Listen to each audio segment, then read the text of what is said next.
दोस्तों, स्वागत है आपका हमारे चैनल आर.के. वर्मा में। दोस्तों, अकबर बीरबल की कहानियों से भी ज्यादा मजेदार कहानी मुल्ला नसरुद्दीन की है। वीडियो को पूरा जरूर देखें।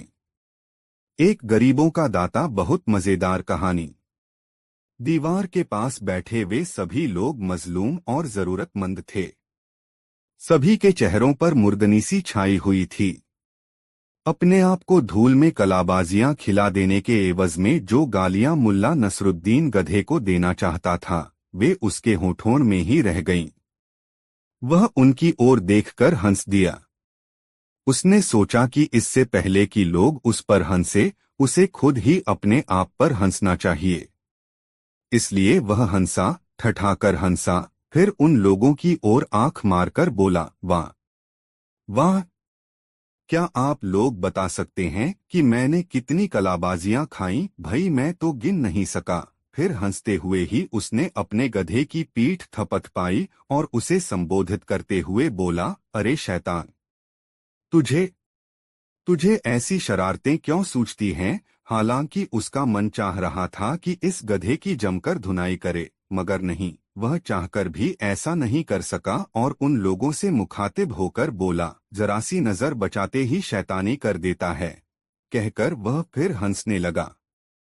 किंतु फिर एकाएक ही उसकी हंसी रुक गई, क्योंकि वहां बैठा कोई भी व्यक्ति हंसने में उसका साथ नहीं दे रहा था। औरतें वहां बच्चों को गोद में लिए जो बैठी थीं, वे रो रही थीं। मर्दों के चेहरे ऐसे लग रहे थे मानो वे भी रोते रहे हों और अब उनके आंसू सूख गए हों। यह सब देखकर मुल्ला नसरुद्दीन को समझते देर नहीं लगी कि यहाँ अवश्य ही कुछ दाल में काला है। आंख चेहरे पर गंभीरता का आवरण डालकर वह उनकी ओर बढ़ा और झुर्रियोंदार चेहरे और सन जैसे सफेद बालों वाले एक बूढ़े से मुखातिब होकर बोला, बुजुर्गवार, आखिर माजरा क्या है? यहाँ बैठे सभी लोगों के चेहरों पर इतनी उदासी क्यों है? और ये औरतें, बच्चों को कलेजे से चिपकाए ये औरतें क्यों रो रही हैं? इस धूल और गर्द भरी दोपहरी में क्या यह बेहतर न होता कि आप लोग अपने अपने घरों की ठंडी छांव में बैठते, वहां आराम करते? जिस वृद्ध को मुल्ला नसरुद्दीन ने संबोधित किया, वह गमजदा लहजे में बोला, ए रहमदिल मुसाफिर, घरों में बैठना उन्हें नसीब होता है जिनके पास अपने घर हों। ए खुदा के नेक बंदे, हम तुझे क्या बताएं, हमारी परेशानियों और मुसीबतों का कोई अंत नहीं है। तू हमारी मुसीबतों का अंत नहीं कर सकता, इसलिए कुछ भी बताना बेकार है। जहां तक मेरी बात है तो मेरा क्या, मैं तो बूढ़ा हो चुका हूँ। मेरी तो अल्लाह से यही दुआ है कि वो मुझे उठा ले। कहते कहते बूढ़े की आंखों में आंसू भर आए। उसकी बात सुनकर मुल्ला नसरुद्दीन को काफी ठेस पहुंची और वह बोला, मेरे प्यारे बुजुर्ग, आप मर्द हैं, मर्दों को ऐसी बातें शोभा नहीं देती। आखिर आप ऐसी बातें कर ही क्यों रहे हैं? आपने कहा है कि मैं कुछ नहीं कर सकता, ऐसा आप मेरी गरीब सूरत देखकर कह रहे हैं, मगर आप मेरी सूरत पर न जाइए और मुझे अपनी परेशानी बताइए। हो सकता है कि मैं आपकी कोई मदद करने के काबिल साबित हो जाऊं। यह सुनकर बूढ़े के चेहरे पर आशा के भाव दिखाई दिए। फिर साहस बटोरकर वह बोला, ए मुसाफिर, यहाँ सभी गम के मारे बैठे हैं। मैं अपनी कहता हूँ, अभी कोई घंटा भर पहले सूदखोर जाफर अमीर के 2 सिपाहियों के साथ हमारी गली में आया था। मैंने उससे कुछ कर्जा लिया हुआ था। कल अदायगी की आखिरी तारीख थी और मैं कर्ज अदा नहीं कर पाया, इसलिए उसने मुझे घर से बेघर कर दिया। बचपन से लेकर अब तक की अपनी उम्र मैंने इसी मकान में गुजारी थी। अब मेरा कोई घर परिवार या ठिकाना नहीं है जहां जाकर मैं सिर छिपा सकूं। वह जल्दी ही अपनी रकम वसूलने के लिए मेरी जायदाद, पशु आदि बेच देगा। यहाँ बैठा मैं इसी बात का मातम मना रहा हूँ। कहते कहते उसका गला रुंध गया, आवाज भर्रा गई और आंखों से आंसू निकलने लगे। मुल्ला नसरुद्दीन ने गंभीरता से उसकी बात सुनी। कुछ क्षणों तक वह सोचता रहा, फिर बोला, लगता है तुम पर काफी कर्ज है। ए नेक इंसान, मैं सिर से पांव तक कर्ज में डूबा हूँ। मुझ पर 250 तंकों का कर्ज है।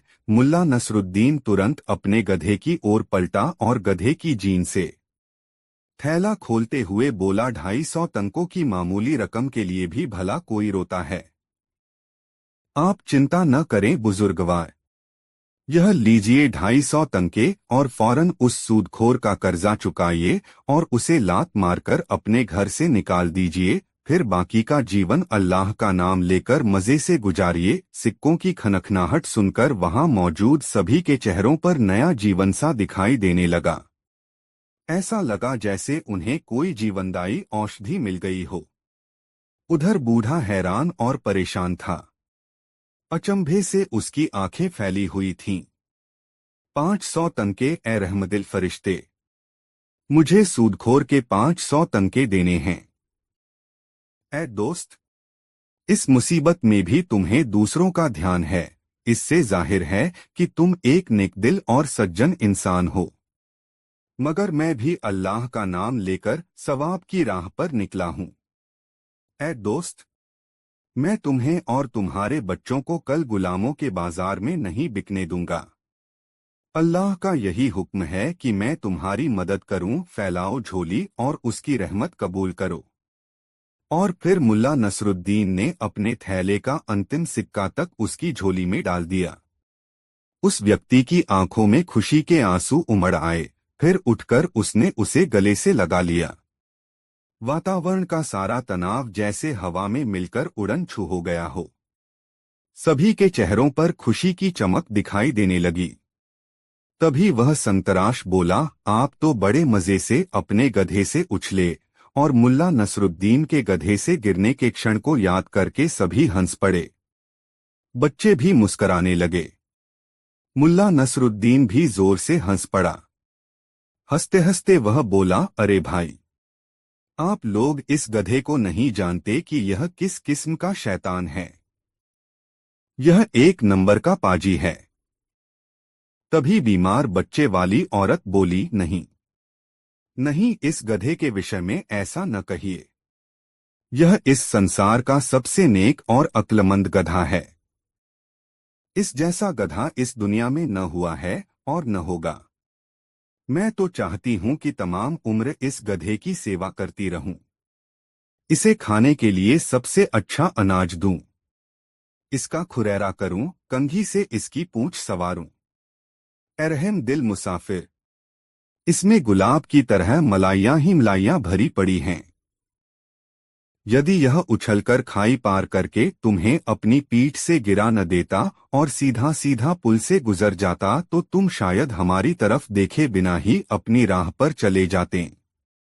ए नेक मुसाफिर, अल्लाह के हुक्म और इसकी कोशिश से ही तो तुम हमारे लिए अंधेरे में सूरज का उजाला बनकर आए हो। इसलिए ए नेक फरिश्ते, आप इस नेक गधे को कुछ न कहो। बूढ़ा बोला, यह बिल्कुल ठीक कहती है ए रहमदिल इंसान। अपने दुहकों को दूर करने के लिए हम इस गधे के एहसानमंद हैं और तहेदिल से इसका शुक्रिया अदा करते हैं। वास्तव में यह गधा इस दुनिया का गहना है। गधों में सबसे नेक, रहमदिल, समझदार और हीरा गधा है यह। और फिर दिल खोलकर सब लोग गधे की तारीफ करने लगे। इसे सूखे आड़ू, भुना हुआ अनाज, खूबानियां और पुए खिलाने में सब बढ़-चढ़ कर हिस्सा लेने लगे। दुम फटकार कर गधे ने परेशान करने वाली मक्खियों को भगाया। फिर सबकी भेंट बड़ी ही फिराक दिली से कबूल की। माल पर हाथ साफ करते हुए टेढ़ी नजर से वह उस चाबुक को भी देख रहा था जो मुल्ला नसरुद्दीन के हाथ में लहरा रहा था। दिन डूबने वाला था। पेड़ों के साए लंबे हो रहे थे। लाल पैरों वाले सारस पंख फड़फड़ाते और कैंकै का शोर मचाते हुए अपने घोंसलों को लौट रहे थे, जहां अपनी लाल लाल चोंचे खोले उनके बच्चे उनका इंतजार कर रहे थे। मुल्ला नसरुद्दीन ने उनसे जाने की इजाजत मांगी। सबने झुककर मुल्ला का शुक्रिया अदा किया। आपका बहुत बहुत शुक्रिया कि आपने हमारी परेशानी को समझकर इस बुरे वक्त में हमारी मदद की। कैसे न करता, कैसे न समझता मैं आपकी परेशानी। मुल्ला नसरुद्दीन बोला, आज ही मेरे 4 कारखाने छिन गए हैं, जिनमें 8 होशियार कारीगर मेरे लिए काम करते थे। एक मकान छिन गया जिसके बाग में फव्वारे लगे थे, पेड़ों से लटकते सोने के पिंजरों में चिड़ियां चहचहाती थीं। कैसे न समझता मैं आपकी परेशानी, कैसे न करता आपकी मदद। पोपले मुंह वाला वह बूढ़ा, जिसे मुल्ला नसरुद्दीन ने 250 तंके दिए थे, बोला, ए खुदा के नेक बंदे, मेरे पास शुक्रिया के रूप में तुम्हें देने के लिए कुछ भी नहीं है, मगर जब मैंने अपना घर छोड़ा था तो अपने साथ में एक चीज उठा लाया था, और वह है यह कुरान शरीफ। तुम इसे ही ले लो। अल्लाह की इस अंधेरी दुनिया में यह तुम्हें रास्ता दिखाने वाली रोशनी बनेगी। हालांकि नसरुद्दीन के लिए मजहबी किताबें कोई अहमियत नहीं रखती थीं, मगर फिर भी बूढ़े के दिल को ठेस न लगे, यही सोचकर उसने वह किताब ले ली और उसे जीन में लगे थैले में डाल लिया। फिर कूदकर अपने गधे पर सवार हो गया। तभी वहां उपस्थित लोगों को कुछ याद आया। चौंककर संतराश ने पूछा, आपका नाम? कम से कम अपना नाम तो बताओ ए फरिश्ते, हमें इतना तो पता चलना ही चाहिए कि हम इबादत में किसके लिए दुआ मांगे। मेरा नाम जानकर आप लोग क्या करेंगे? सच्ची नेकी को शोहरत की जरूरत नहीं होती। रहा दुआ का मसला तो बेफिक्र रहो, खुदा के बहुत से फरिश्ते हैं जो लोगों के नेक कामों की उसे खबर देते रहते हैं। फरिश्ते ही अगर काहिल, निकम्मे और लापरवाह हुए या नर्म बादलों में सोते रहे तो आपकी इबादत का कोई भी असर न होगा, क्योंकि ईमान वाले लोगों से बात पक्की कराए बिना सबकी बातों पर यकीन करना अल्लाह के नजदीक अच्छा नहीं। अच्छा, अलविदा कहकर उसने गधे को ऐड लगाई और सरपट दौड़ाता हुआ गली के मोड़ पर जाकर गायब हो गया। दोस्तों, कहानी कैसी लगी कमेंट में जरूर बताएं और वीडियो को एक लाइक जरूर कर दे। दो मुल्ला के ख्याली पुलाव मजेदार कहानी। अपने गधे पर सवार मुल्ला नसरुद्दीन चला जा रहा था। कहाँ जा रहा था यह उसे खुद पता नहीं था। वह तो गधे की पीठ पर बैठा ख्याली पुलाव पका रहा था। मैं 4 दुकानें खरीदूंगा, एक कुम्हार की, एक जीनसाज की, एक दर्जी की और एक मोची की। हर दुकान में 2 कारीगर रखूंगा, बस। अपना काम तो सिर्फ पैसा बटोरना, बस। फिर साल 2 साल में ही रईस बन जाऊंगा। मकान, हाँ, मकान भी तो खरीदूंगा। हाँ, उसमें एक बाग भी होगा। बाग में फव्वारे होंगे, पेड़ होंगे, पौधे होंगे, पेड़ों पर पिंजरे लटके होंगे जिनमें चिड़ियां चहचहा रही होंगी। शादी, अरे हाँ भाई, शादी भी करूंगा। ज्यादा नहीं, बस 2 शादियां करूंगा। हर बीवी से 3 या 4 लड़के होंगे। वाह, मजा आ जाएगा। फिर उनकी शादियां। अपने ही विचारों में गुम मुल्ला नसरुद्दीन को दीन दुनिया की कोई खबर ही नहीं थी। उसका गधा किस ओर जा रहा था इसका भी उसे कोई इल्म नहीं था। वह तो बस अपने ख्यालों की दुनिया में खोया हुआ था। उसका गधा भी मालिक को लापरवाह जानकर अपनी बदकारी पर उतर आया था। सामने ही एक छोटी सी खाई पर पुल बना था, मगर वह शैतान पुल पर न जाकर दाईं ओर मुड़ गया। उसका इरादा छलांग लगाकर खाई पार करने का था, और ऐसा ही उसने किया भी। उसने अपनी चाल तेज की और दौड़कर छलांग लगा दी। उधर मुल्ला नसरुद्दीन अपने लड़कों के ख्याल में उलझा हुआ था। जब लड़के बड़े हो जाएंगे तो मैं उन्हें बुलाकर, अरे ये मैं हवा में क्यों उड़ा जा रहा हूं या खुदा, मेरे शरीर में पंख लग गए हैं क्या? लेकिन नहीं, ऐसा कुछ नहीं था। इसका एहसास उसे तब हुआ जब वह बंदूक की गोली की भांति धरती पर आकर गिरा। उसके हलक से एक तेज चीख निकल पड़ी। उसकी आंखों के सामने सितारे से घिरकर रह गए। जल्दी ही उसे वास्तविकता का एहसास हो गया, और फिर धूल और गर्द से भरा कराहता हुआ जब वह उठा तो उसका गधा दोस्ताना अंदाज में कान हिलाता हुआ उसके करीब आकर खड़ा हो गया। दुनिया भर की मासूमियत उसके चेहरे पर झलक रही थी। उसने कुछ ऐसे अंदाज में आंखें मिचमिचाई मानो अपने मालिक से कहना चाहता हो कि आओ मेरे आका, फिर से मेरी पीठ पर बैठो। अबे नमकहराम, गुस्ताख, मेरे बाप दादाओं के नामालूम किन गुनाहों की सजा के रूप में इस जन्म में तेरा मेरा साथ बना है।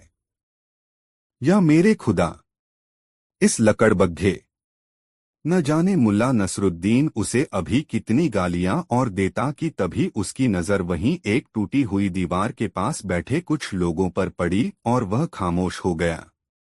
3 दूर का चचेरा भाई। बहुत मजेदार कहानी। खुरदरे चेहरे वाले नौकर ने अपने घोड़े का रुख गली की ओर किया, फिर पलटकर नसरुद्दीन से बोला, अच्छा दोस्त, अब मैं चलता हूँ।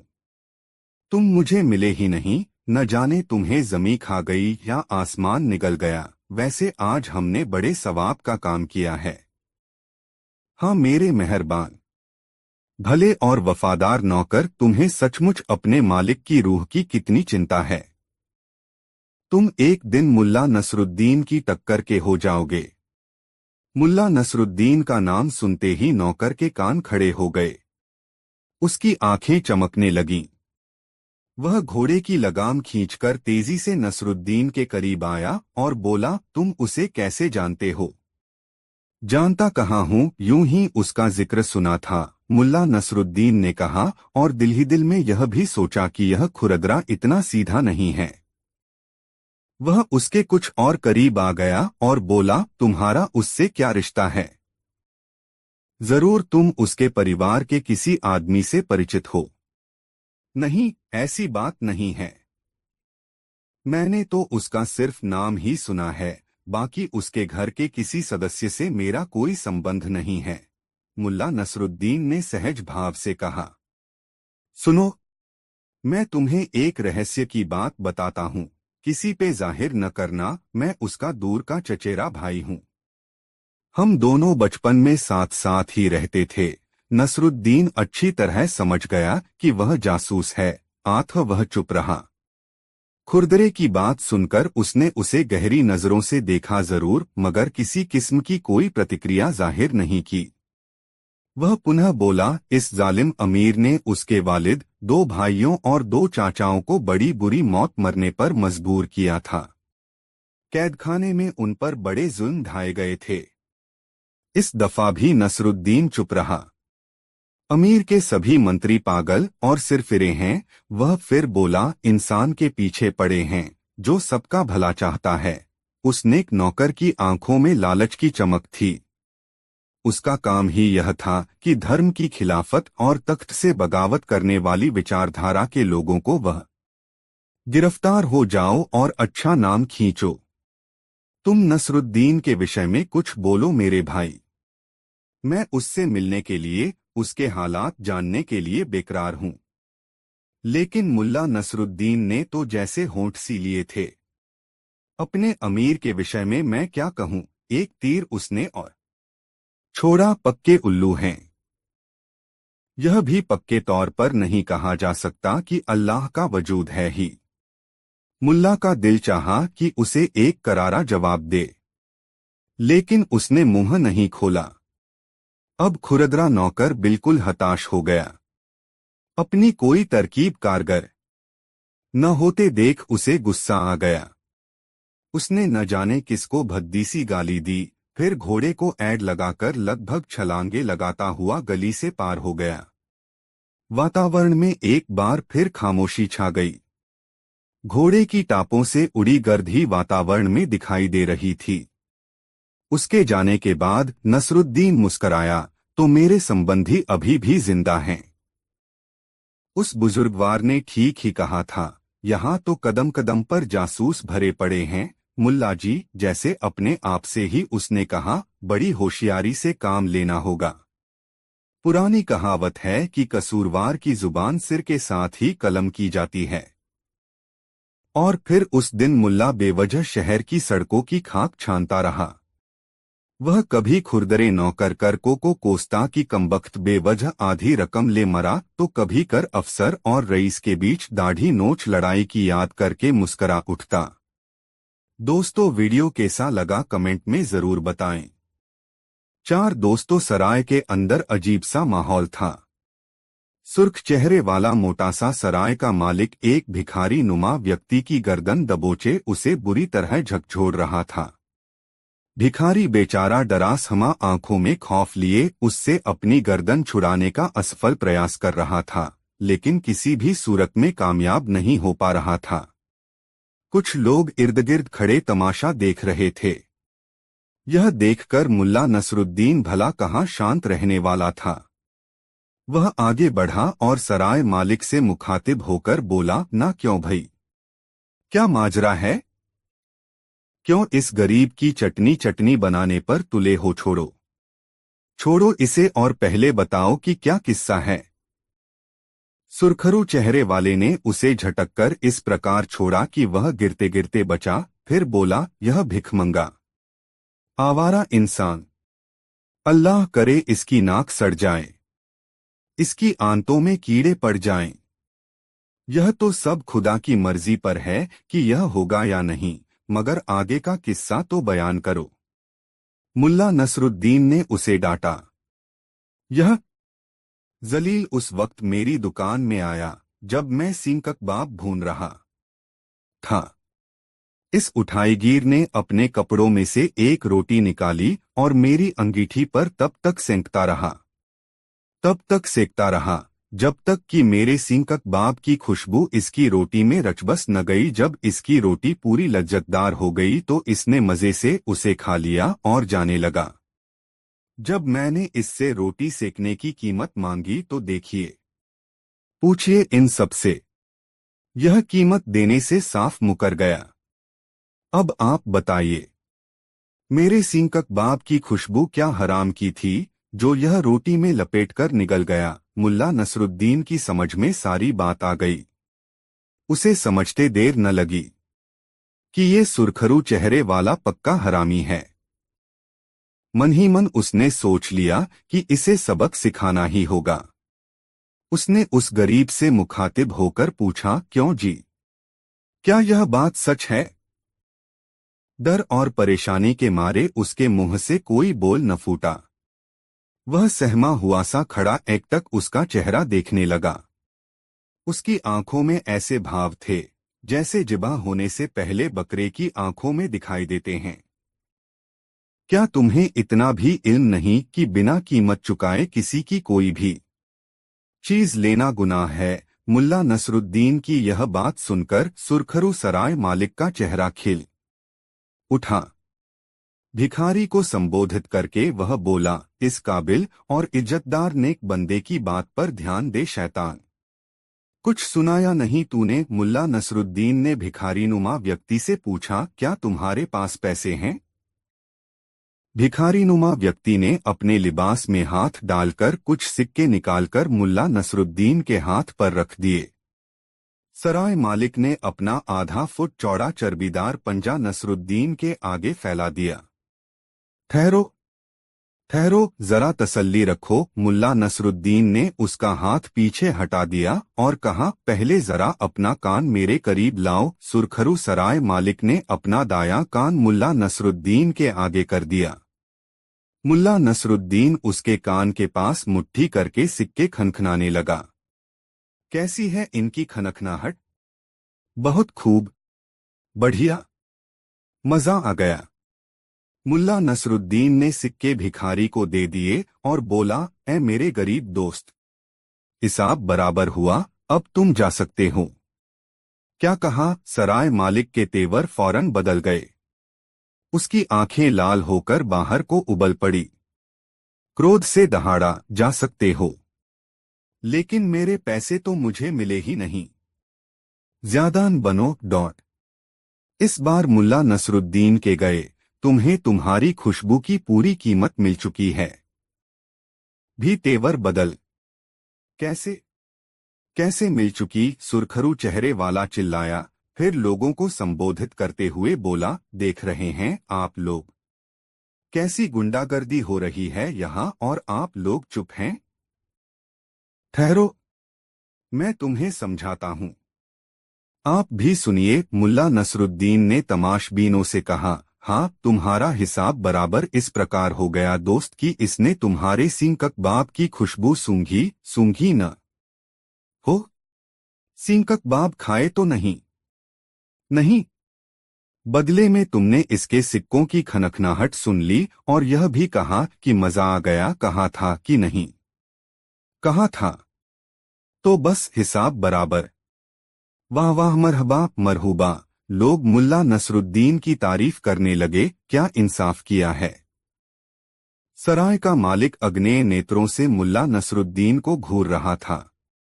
इस वाकिये को सुनकर सभी जोर से हंस पड़े। मुल्ला नसरुद्दीन भी हौले हौले मुस्करा रहा था, हालांकि उसकी पलकें मुंदी हुई थीं। शोर ज्यादा बढ़ जाता इससे पहले ही एक व्यक्ति बोला, इतने जोर से मत हंसो वरना लोग समझ जाएंगे कि हम मुल्ला नसरुद्दीन की बातें कर रहे हैं। मुल्ला नसरुद्दीन सोच रहा था कि इन लोगों को इस घटना का कैसे पता चला।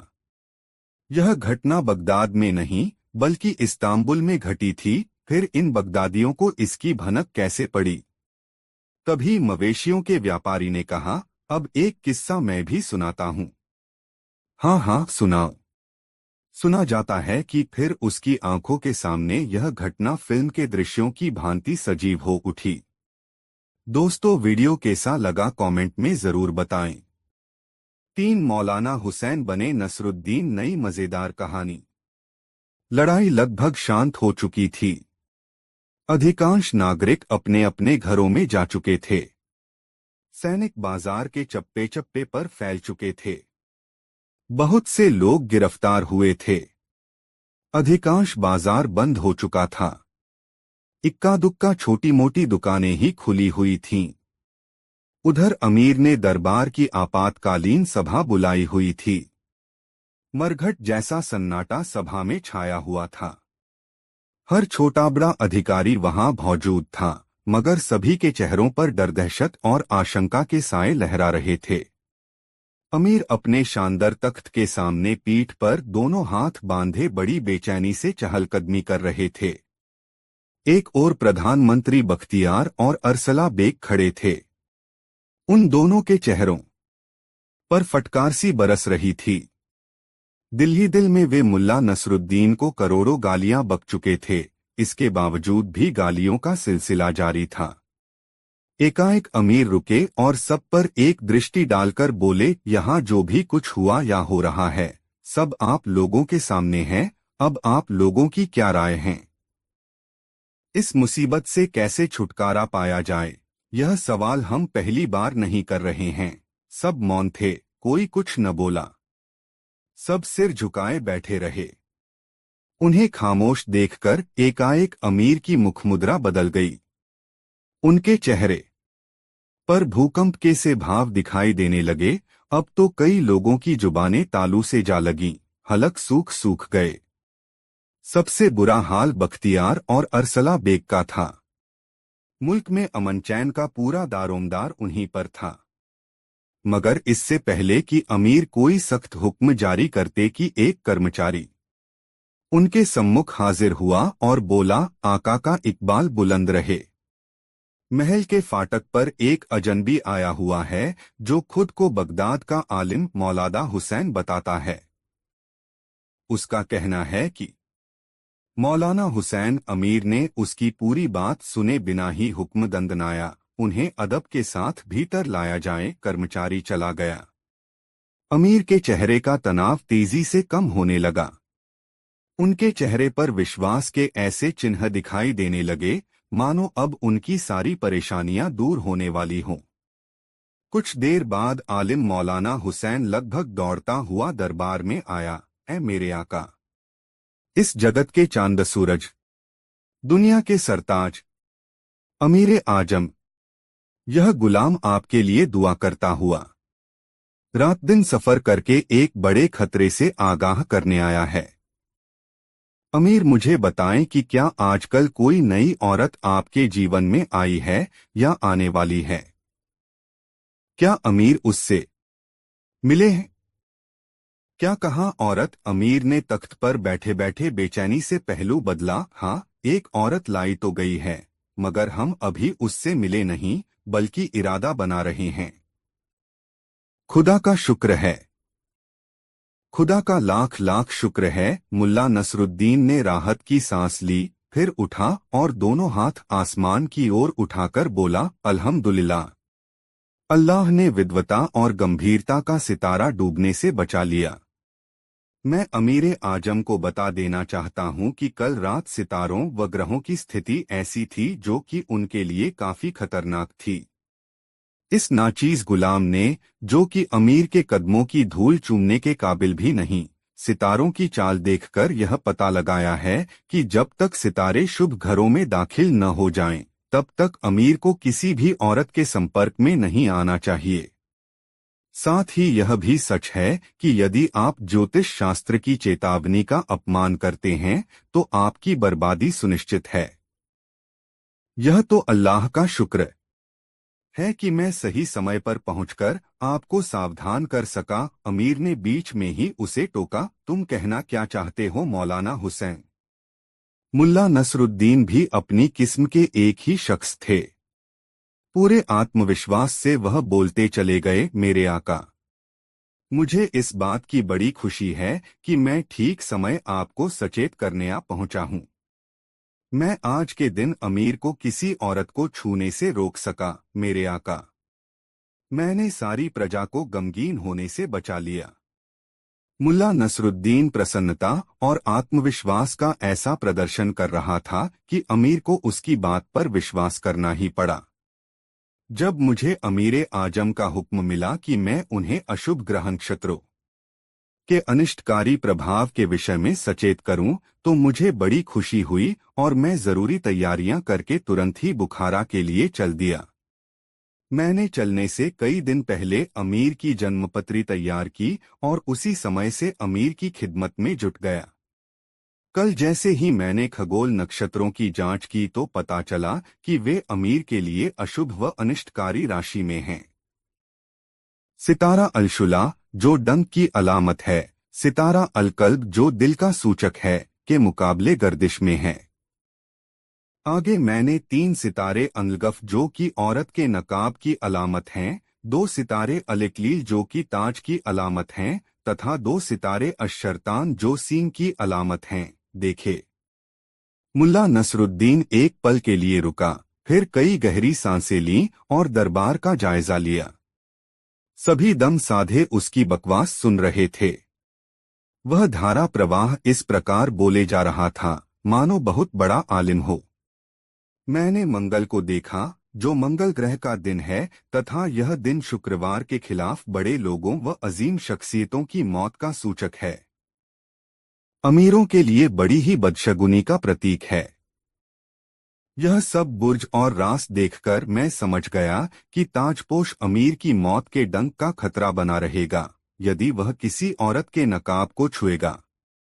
आठ मेरे आका, मैं आपको सावधान करने की गर्ज से फौरन भागा चला आया।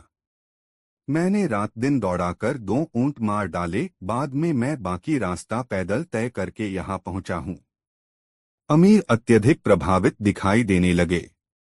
वह बोले, मौलाना हुसैन, क्या यह सच है कि माँ दौलत पर इतना भारी खतरा मंडराया हुआ है? क्या यह बात तुम दावे से कह सकते हो? कहीं तुमसे कोई गलती तो नहीं हुई? गलती और मुझसे? तौबा तौबा हुजूरे आली। बगदाद से बुखारा तक आप एक भी शख्स ऐसा नहीं गिना सकते जो इलाज करने में या सितारों के विषय में मुझसे ज्यादा जानता हो या जो मेरी बराबरी कर सके। ए अमीर आजम, आप अपने आलिमों से मालूम कर लें कि जन्मपत्री में मैंने सितारों को ठीक ठीक बताया है या नहीं, उनके प्रभाव की खोज ठीक से की है या नहीं। अमीर ने टेढ़ी गर्दन वाले आलिम की ओर देखा। वह बामुश्किल अपने स्थान से उठा और बोला, ज्योतिष विद्या में अद्वितीय मेरे साथी मौलाना हुसैन ने सितारों को सही ही नामांकित किया है। इससे सिद्ध होता है कि इनके इल्म पर संदेह नहीं किया जा सकता। यहाँ तक तो ठीक था, मगर इससे आगे उस टेढ़ी गर्दन वाले ने जो कुछ भी कहा उसमें मुल्ला नसरुद्दीन को बदनीयती और जलन की बू आ रही थी। वह कह रहा था, विद्वता में सर्वोपरि मौलाना हुसैन साहब ने अमीर आजम को चांद की 16वीं मंजिल के विषय में तथा उन राशियों के बारे में क्यों नहीं बताया जिनमें वह मंजिल आती है, क्योंकि कैफियतों के बिना यह कहना व्यर्थ है कि मंगल का दिन अजीम शख्सियतों की मौत का दिन है। इनमें ताजपोश भी शामिल है। मंगल ग्रह की मंजिल एक राशि में है, उरुज दूसरे में, ठहराव तीसरे में तथा उतार चौथे में। इसी प्रकार मंगल ग्रह के एक नहीं 4 घर हैं, लेकिन विद्वान मौलाना हुसैन साहब ने एक ही दर्शाया है। अपनी बात कहकर आलिम खतरनाक अंदाज में मुस्कराया। दरबारी लोग आपस में कानाफूसी करने लगे। वे सोच रहे थे कि नया आलिम उलझन में फंस गया है, मगर वे क्या जानते थे कि उनके सामने आलिमों का आलिम मुल्ला नसरुद्दीन खड़ा है, जिसने जीवन में कभी हार मानना नहीं सीखा। वह बिना किसी झिझक या परेशानी के बड़े ही नम्र लहजे में बोला, मेरे विद्वान व होशियार साथी, इनके इस दूसरे क्षेत्र में भले ही आप मुझसे अव्वल जानते हों, लेकिन जहां तक सितारों का सवाल है, उनके शब्दों से साफ जाहिर है कि विद्वान इब्न बज्जा के ज्ञान से वे पूरी तरह नावाकिफ हैं। इब्न बज्जा का दावा है कि मंगल की मंजिल हमल तथा अकबर मेष व वृश्चिक की राशि में है, उसका उतार कर्क, उरुज मकर व ठहराव तुला राशि में है, लेकिन बहरसूरत वह मंगल का ही है तथा उस पर उसकी वक्र दृष्टि होने से ताजपोशों के लिए अनिष्टकारी व घातक है।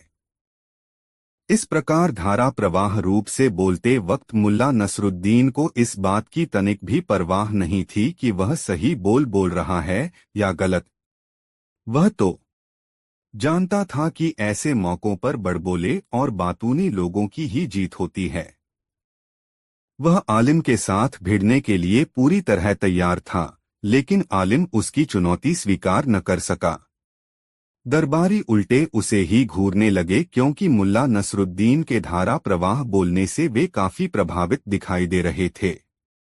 यदि तुमने सभी सितारों का सही नाम व अनुभव बताया है, एकाएक ही अमीर बोल उठे, और तुम्हारी बात पूरी तरह ठीक है, तो भी हमारी समझ में एक बात नहीं आ भा रही है कि हमारी जन्मपत्री में सितारे अशरतान कहाँ से आ गए, जो कि सींगों की अलामत निशानी हैं।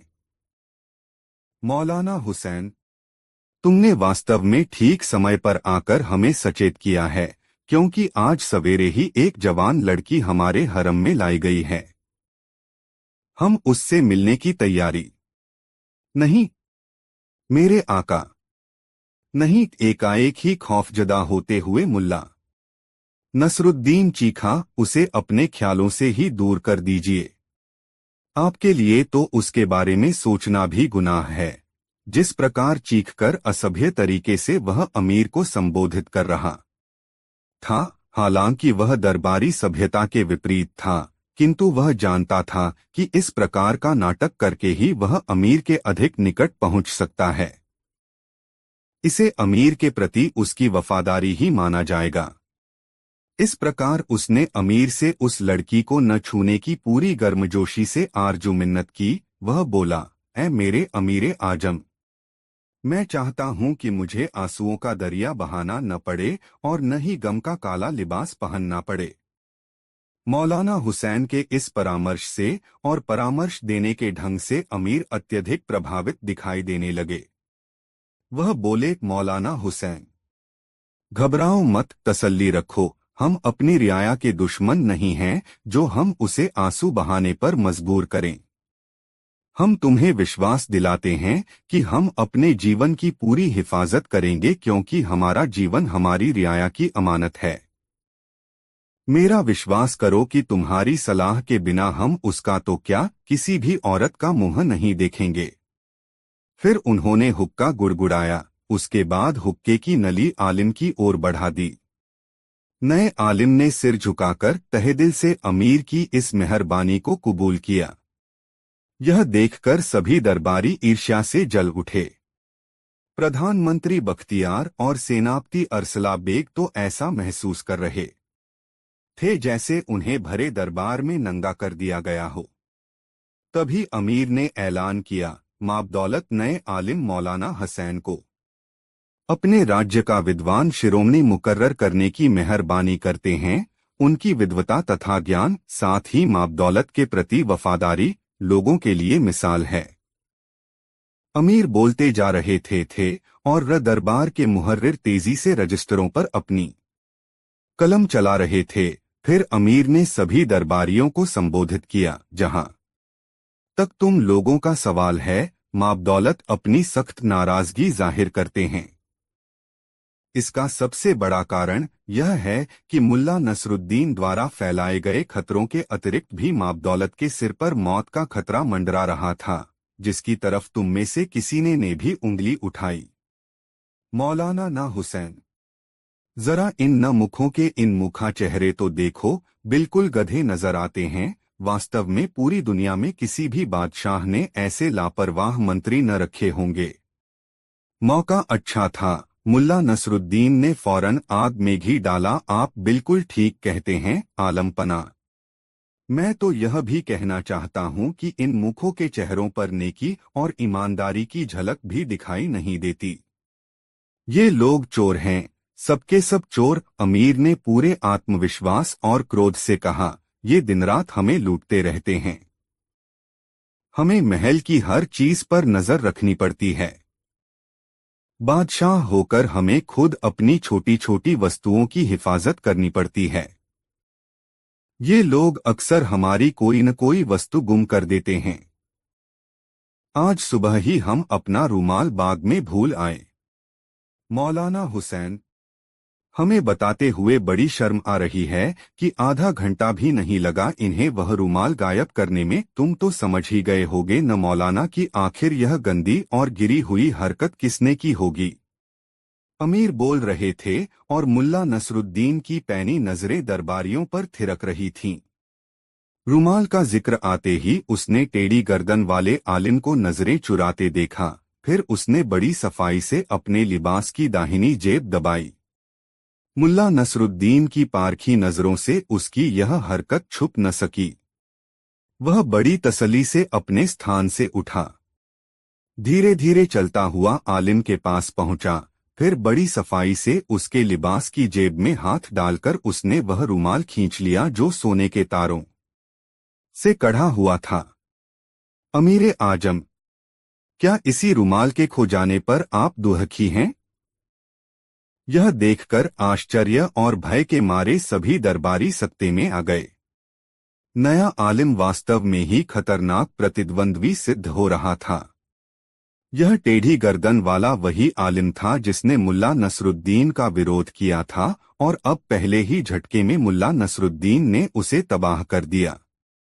उसका भांडा फूट चुका था। यह सब देखकर भय के मारे सभी अधिकारियों के दिल बैठे जा रहे थे।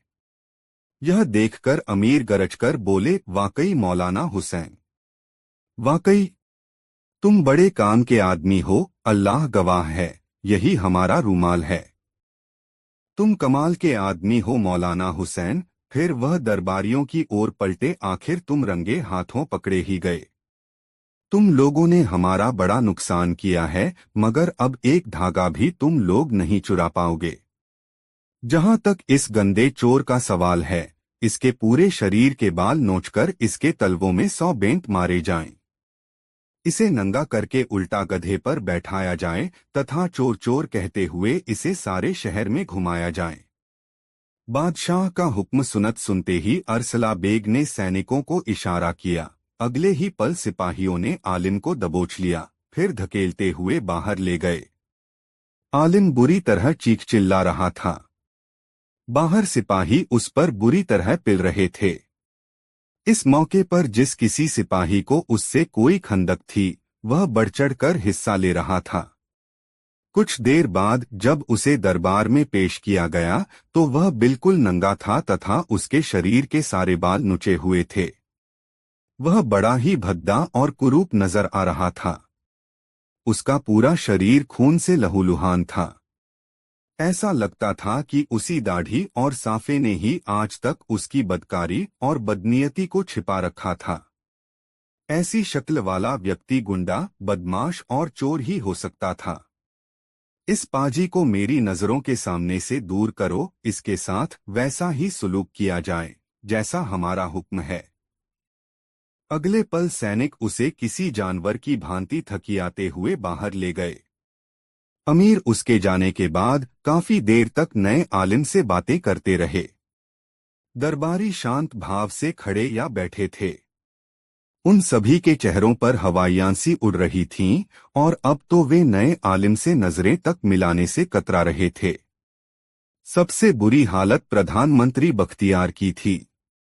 उसे अपने अधिकार छिनकर नए आलिम के हाथों में जाते दिखाई दे रहे थे और दिल ही दिल में वह उसे शिकस्त देने की नई योजना सोच रहा था।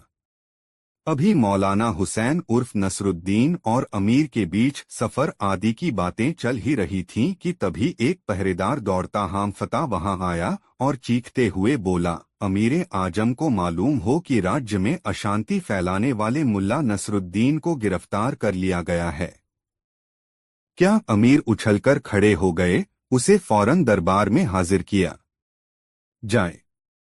अगले ही पल कुछ सिपाही एक बूढ़े को घसीटते हुए लाए और तख्त के सामने फर्श पर फेंक दिया। वह था असली मौलाना हुसैन। उसे देखते ही मुल्ला नसरुद्दीन को सारा दरबार घूमता हुआ प्रतीत होने लगा। दोस्तों, वीडियो कैसा लगा कमेंट में जरूर बताएं। 5 प्रतिभाशाली गधा बहुत मजेदार कहानी। बाजार में आकर मुल्ला नसरुद्दीन एक ऐसे चायखाने में जा घुसा जो लोगों से खचाखच भरा हुआ था। उसमें रेशमी गद्दे व कालीन बिछे हुए थे। उसने अपने गधे को खूंटे से बाहर नहीं बांधा, बल्कि चायखाने में ही लेकर घुस आया। वहां मौजूद लोग आश्चर्य से उसे देखने लगे। कुछ लोगों ने नाक मुंह भी सिकोड़ा कि कैसा बेहुदा आदमी है जो गधे को ही अंदर ले आया। मुल्ला नसरुद्दीन ने जीन के झोले से वह कुरान शरीफ निकाली जो कुछ दिन पूर्व एक बूढ़े ने उसे दी थी। उसने कुरान शरीफ गधे के आगे रख दी। यह कार्य उसने पूरे आत्मविश्वास और गंभीरता से किया, जैसे वह बड़ा ही स्वाभाविक हो। चायखाने में मौजूद लोग आश्चर्य और उत्सुकता से एक दूसरे का मुंह ताकने लगे। गधा चायखाने में लकड़ी के फर्श पर अपना खुर पटकने लगा। अरे! इतनी जल्दी? मुल्ला नसरुद्दीन कुरान का पन्ना पलटते हुए बोला, तू तो जरूरत से ज्यादा समझदार हो गया है। दिन दूनी रात चौगुनी तरक्की कर रहा है बेटा। यह देखकर चायखाने का तुंदियल मालिक फौरन उठकर उसके पास आया और बोला, सुन ए भले मानुष, क्या तुझे यह जगह गधे के लाने के लायक दिखाई देती है? और तूने यह धार्मिक ग्रंथ खोलकर इसके सामने क्यों रखा है? मेरे दोस्त, मैं इस गधे को धर्म ज्ञान सिखा रहा हूँ। मुल्ला नसरुद्दीन ने बड़े ही आत्मविश्वास से कहा, हमारा कुरान शरीफ का सबक पूरा होने वाला है। अब शीघ्र ही इसे शरीयत धर्म कानून भी पढ़ाया जाएगा। चाय वाले की आंखें फटी और मुंह खुला का खुला रह गया। ऐसा अजूबा उसने जीवन में आज से पहले कभी नहीं देखा था। अन्य लोगों में भी कानाफूसी और भनभनाहट होने लगी। इस अजूबे को देखने और समझने के लिए बहुत से लोग उठकर खड़े हो गए। गधे ने एक बार पुनः खुर पटका। बहुत खूब, बहुत खूब। मुल्ला नसरुद्दीन ने पुनः पन्ना पलटा। मेरे बेटे, बस थोड़ी सी कसर रह गई है। तू जरूर अरबी मदरसे में उस्ताद बनने के काबिल हो जाएगा। फिर वह तमाशबीनों की तरफ पलटा। बस इसके साथ यही कमी है कि यह किताब के पन्ने नहीं पलट सकता। इस काम में इसे किसी न किसी की मदद चाहिए। ऊपर वाले ने इसे बड़ा ही जहीन बनाकर भेजा है। जनाबे आली, इसकी याददाश्त तो कमाल की है। अल्लाह से बड़ी गलती हुई जो इसे उंगलियां न बख्शीं। देखते ही देखते मुल्ला नसरुद्दीन के चारों ओर अच्छी खासी भीड़ जमा हो गई। अब मुल्ला नसरुद्दीन अपनी असलियत पर आ गया। समय कम था और उसे अभी काफी काम करना था। वह बोला, साहेबान, यह कोई साधारण गधा नहीं बल्कि शाही गधा है। हमारे अमीर का गधा है। एक रोज अमीर ने मुझे अपने पास बुलाकर कहा कि क्या तुम हमारे गधे को दीनियात सिखा सकते हो ताकि यह हमारे जैसा अक्लमंद हो जाए। मैंने गधे का दिमागी मुआयना करके कहा कि ए सम्मानित अमीर, यह गधा उतना ही तेज दिमाग और प्रतिभाशाली है जितने कि आपके अन्य दरबारिया आ। मैं इसे धर्मज्ञान दीनियात सिखाने का बीड़ा उठाता हूँ और दावे से कह सकता हूँ कि यह उतना ही विद्वान हो जाएगा जितने कि आप खुद हैं, और हो सकता है कि यह आपसे भी आगे निकल जाए, मगर इसके लिए 20 साल का लंबा समय लग जाएगा। बस यह सुनते ही अमीर ने शाही खजाने से मुझे 5,000 सोने के तंके दिलवाए और कहा कि इसे ले जाओ और पढ़ाओ। यदि 20 साल में तुम इसे दीनियात नहीं सिखा पाए तो तुम्हें सजाए मौत मिलेगी। चाय वाला बोला, तो तुम अपने सिर को अलविदा कह दो। भला किसी ने गधों को भी कहीं कुरान व दीनियात पढ़ते देखा है? अरे भाई, बुखारा में ऐसे बहुत से गधे हैं। मुझे सोने के 5,000 तंके चाहिए तथा ऐसे समझदार गधे रोजाना तो मिला नहीं करते। तुम मेरा सिर कलम होने की फिक्र न करो मित्र, क्योंकि 20 वर्ष में हम में से एक ने ए तो खुदा को प्यारा हो ही जाएगा, या तो मैं या अमीर या ये गधा। तब तक यह ज्ञात करने में काफी देर हो जाएगी कि धर्मज्ञान का सर्वोत्तम ज्ञाता कौन है। यह जवाब सुनकर पूरा चायखाना ठहाकों से गूंज उठा। चाय वाला तो अपने रेशमी गद्दे पर लोटपोट ही हो गया। हाँ हाँ हाँ, सबसे बड़ा धर्म ज्ञाता, अरे भाई। अचानक उसे न जाने क्या ख्याल आया कि वह एकाएक ही खामोश होकर मुल्ला नसरुद्दीन को घूरने लगा। फिर बोला, तुम कौन हो? कहाँ से आए हो? ए धर्म ज्ञान सिखाने वाले, कहीं तुम मुल्ला नसरुद्दीन तो नहीं हो? दुकान में सन्नाटा छा गया। सभी की सवालिया नजरें मुल्ला नसरुद्दीन के चेहरे पर स्थिर हो गईं। मुल्ला नसरुद्दीन कुछ पलों तक मुस्कराता हुआ सबके चेहरे देखता रहा, फिर बोला, तुम्हारा अनुमान बिल्कुल ठीक है दोस्त। मैं मुल्ला नसरुद्दीन ही हूँ। बुखारा शरीफ के नागरिकों, मेरा सलाम कबूल कीजिए। यह सुनते ही वहां खलबली मच गई। मुल्ला नसरुद्दीन, मुल्ला नसरुद्दीन। और यह बुलंद आवाज एक चायखाने से दूसरे में, दूसरे से तीसरे में, और फिर देखते ही देखते यह चर्चा पूरे शहर में फैल गई कि मुल्ला नसरुद्दीन बुखारा में आ चुका है।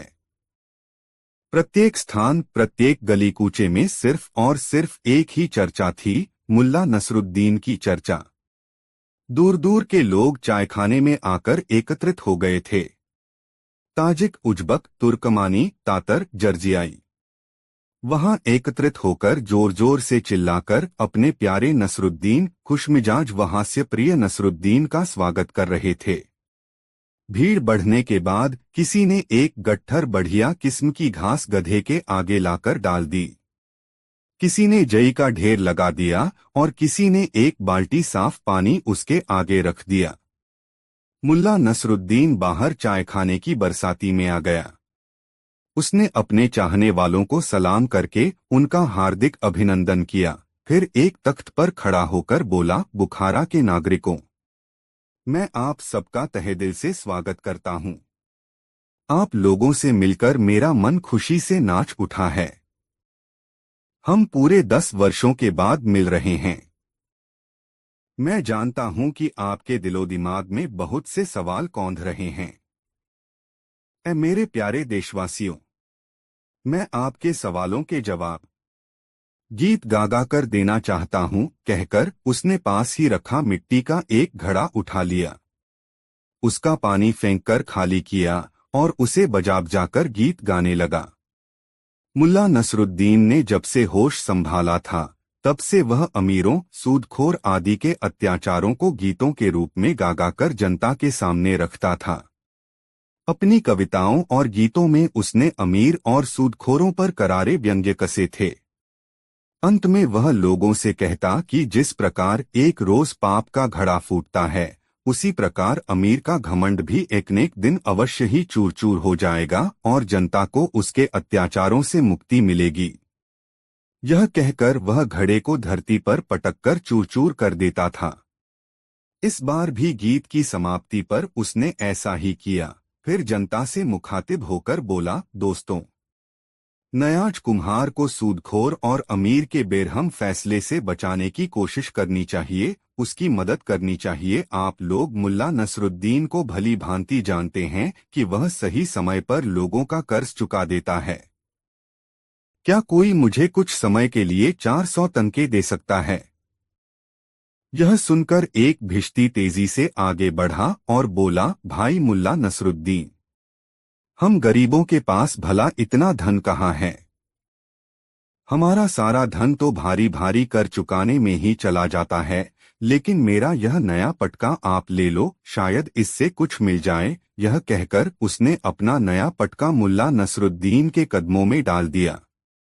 इसके साथ ही लोगों में सरगोशियां सी होने लगीं। फिर जैसे एकाएक ही सामूहिक आंदोलन सा फैल गया।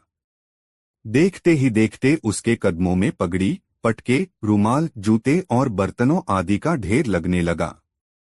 तुंदियल चाय वाले ने भी 2 बेहतरीन चायदानियां व तांबे की 2 तश्तरियां लाकर उसके कदमों में रख दीं। देखते ही देखते सामान का बड़ा सा ढेर हो गया। बुखारा के नेक व रहमदिल नागरिकों, मुल्ला नसरुद्दीन बोला, बस बस, बहुत सामान हो गया। अब मैं नीलामी शुरू करता हूँ। यह रहा भिश्ती का पटका, जो इसे खरीदेगा उसे प्यास नहीं सताएगी।